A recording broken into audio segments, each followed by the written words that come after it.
What if the reason your finances haven't changed, despite everything you've tried, is not that you haven't worked hard enough at the solution, but that you've been solving the wrong problem entirely? Think about that for a second. Because most people who are struggling financially are not struggling from a lack of effort. They've budgeted, or tried to. They've cut back on things. They've downloaded the app, read the article, watched the video, told themselves this month would be different. And then the month ends, and the account looks roughly the same as it did before. And that familiar, exhausting feeling comes back. The one that whispers that maybe you're just not built for this. Maybe money is just harder for you than it is for everyone else. But what if the effort was real, and the strategy was genuinely wrong? What if you've been putting enormous energy into fixing something that wasn't the actual source of the problem? Not because you're careless or naive, but because the financial conversation happening in most content, in most advice, in most well-meaning guidance, is pointed at the wrong target. That's what I want to talk about today, because I think a lot of people are working incredibly hard on the wrong money problem. And the moment you see which one is actually yours, something opens up. Hi, my name is Alpha. And in this video, we're going to look at the specific ways people misidentify their money problems, and why solving the wrong one can keep you stuck for years, even when you're genuinely trying. More than that, we're going to figure out how to identify what's actually going on, so the effort you're putting in actually lands somewhere useful. Let's get into it. The financial self-help world has one dominant answer to most money struggles. It sounds like this: spend less, save more, earn more, invest the difference. And that advice is not wrong exactly. Those things do matter. But it operates on an assumption that almost never gets examined. The assumption is that your money problem is a behavior problem, that you're spending too much, saving too little, not earning enough, and that if you could just correct those behaviors, the financial picture would improve. Fix the action, fix the outcome. Simple. And for some people, in some situations, that's accurate. Sometimes the problem really is spending. Sometimes the habit really is the issue. But for a large number of people, maybe most, the behavior is actually a symptom. It's the visible surface of something deeper that never gets addressed. And when you treat a symptom as if it's the root cause, you can keep treating it indefinitely without ever getting better. Here's an analogy. Imagine someone who keeps getting headaches. Every day, a headache. So they take painkillers. The painkillers work for a few hours. Then the headache comes back. They take more. It works again, briefly. And this cycle continues for months, while the actual problem, maybe it's their sleep, or their hydration, or something more serious, goes entirely unaddressed. The symptom is being managed, the problem is growing. That's what a lot of financial advice is doing, managing the symptom, the spending, the debt, the missed savings goal, without ever asking what is producing the symptom in the first place. This is not a personal failure. It's what happens when you receive the wrong diagnosis. So what are the actual wrong problems people are trying to solve? Let me walk through the most common ones, and I want you to sit with each of these and notice if any of them feel familiar. The first wrong problem is treating an income problem like a spending problem. There are people who are genuinely not earning enough to cover reasonable life costs in their city, at their stage of life, with their actual obligations. And they are told, explicitly or implicitly, that if they just budgeted better, they could make it work.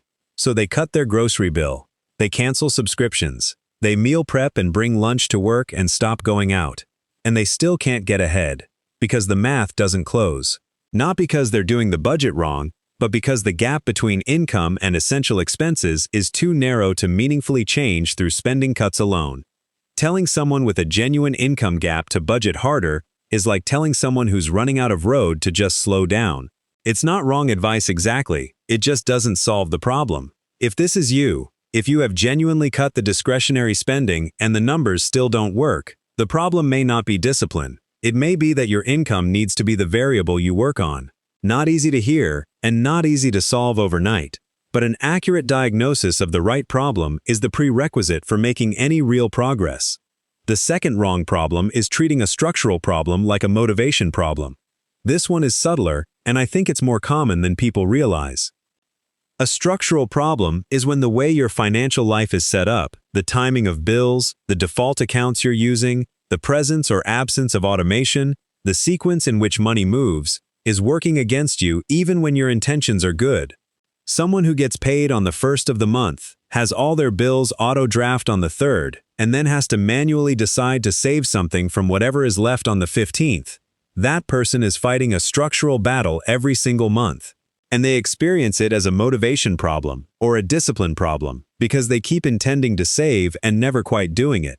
But the structure is the problem. Remove the decision, automate the savings for the 2nd before the bills come out, and the same person with the same income and the same spending habits might suddenly be saving consistently. Not because they found more willpower, because the structure stopped working against them. Most financial advice gives you strategies that require ongoing motivation to execute. Budgets you have to check, spending limits you have to consciously enforce, goals you have to remember to prioritize.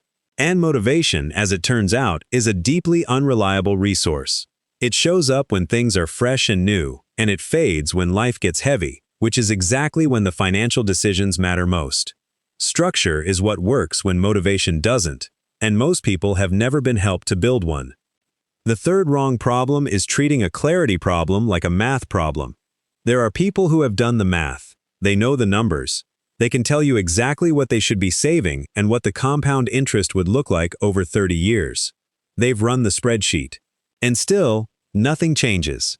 Because the math was never the obstacle. The obstacle is something more like, what am I actually building toward? And why does it matter enough to reorganize my behavior around it? Money without a direction is surprisingly hard to protect. When there's no vivid, emotionally real destination attached to the savings, just an abstract notion that you should be saving more, the resistance is enormous. Because the brain is wired for the present. The cost of saving is felt immediately and concretely. The benefit of saving is distant and vague. And vague rarely wins against concrete. The people who save consistently almost always have something specific in mind. Not just financial security as a concept, but a real, feelable version of what that looks like in their life. A specific kind of morning. A specific kind of choice they want to be able to make. A specific feeling of not having to check their account before they say yes to something. The clearer and more emotionally resonant that image is, the easier it becomes to protect the money that builds toward it. If you've done the math and still can't sustain the behavior, the missing piece may not be more math. It may be meaning. The fourth wrong problem is treating a psychological pattern like an information gap. This one requires the most honesty.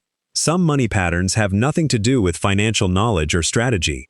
They're emotional, they're habitual, they're deeply rooted in how money was talked about, or never talked about, growing up. In the messages received about what money means, who deserves it, what it's safe to have, what happens to people who want too much of it.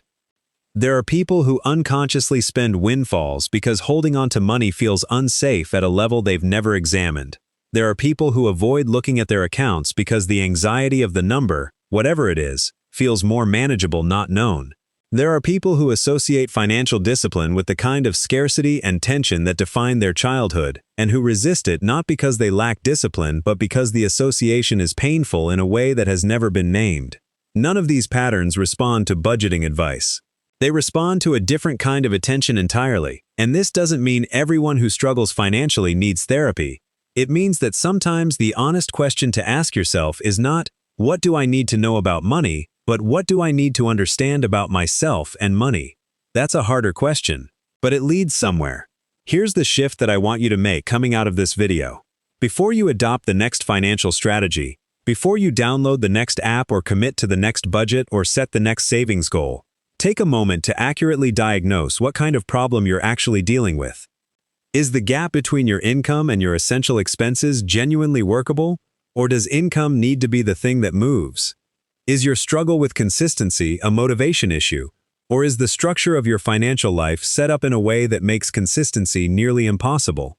Do you know what you're building toward in a way that's emotionally real to you, or is the goal abstract enough that your brain can't hold it against the pull of the present? And is there a deeper psychological pattern running underneath the surface that no amount of strategy has touched? These questions don't have the same answer for everyone, and the answer that's true for you matters enormously, because the right solution to the wrong problem costs you time, energy, and the confidence that slowly erodes every time you try and don't get traction. Accurate diagnosis is not a small thing, it's the entire foundation. Let me make this concrete. If you suspect the income gap is your real issue, The starting point is not a stricter budget. It's an honest look at what options exist to grow income, skills that could translate to a raise, work that could be added at the margin without destroying your well-being, or a longer-term plan for a transition that closes the gap. None of this is instant, but aiming at the right target means the effort goes somewhere. If you suspect structure is the problem, the first move is to build the one decision that removes all the future decisions. Set up an automatic transfer to savings for the day after payday, before you have a chance to spend it, and make it the default, not the intention. Even small amounts automated are more powerful than larger amounts that require monthly willpower to execute. Build the system that works while your motivation fluctuates, because it always will. If clarity is the gap, spend real time, not 5 minutes, real time, getting specific about what you're building toward. Not financial security, something concrete enough that it has texture. Write it down somewhere you actually see it. Put a number and a timeline to it if you can. Give the savings a name that carries meaning. The brain responds to specificity in a way it cannot respond to abstraction. And if the pattern feels deeper, if you notice that certain money behaviors repeat despite your best intentions, and you genuinely don't understand why, consider having an honest conversation with yourself about where those patterns came from, with a therapist if you have access and the inclination, or simply with a journal or a trusted person who can hear it without judgment. The willingness to look at the pattern rather than just fight it is often where the longest-standing financial struggles finally start to move. These are not the standard takeaways. They don't come with a clean checklist or a 5-step formula. That's intentional, because the point of this video is that the formula only helps when it matches the actual problem, and you are the only one who can accurately identify what yours is. I want to end with something I genuinely believe. The financial struggle that feels like a character flaw is almost never a character flaw. It is almost always a mismatch between the problem you have and the solution you've been handed, between where the gap actually is and where the advice is pointing. And that mismatch is not your fault. The financial conversation that most people have access to is broad. It's designed for a general audience that doesn't know you, doesn't know your income, your family situation, your emotional history with money, or what specifically keeps you stuck. It offers the same advice to everyone and hopes it lands. Sometimes it does, often it doesn't. But you can narrow that down. You can spend a little time, honest, quiet, non-judgmental time, asking yourself which of these problems is actually yours, not which one you should have, based on what you think is expected of you. Which one is real? That question, asked seriously, leads somewhere. Maybe not immediately, maybe not with a clean solution waiting on the other side, but toward the right problem, and that is the only place any real solution can actually live. You are not bad at money. You may simply have been working on the wrong thing. And now at least, you know there's a different question worth asking. Start there. Stay honest, and be patient with yourself along the way. Because financial progress, when it's built on the right foundation, tends to be quieter and steadier and more lasting than the dramatic version anyone ever promises. And if this video helped you see your situation a little more clearly, if something in it gave you a better question to ask yourself, please don't forget to like this video and subscribe to the channel. It genuinely helps more people find their way to content like this. And that is exactly why we keep showing up to make it.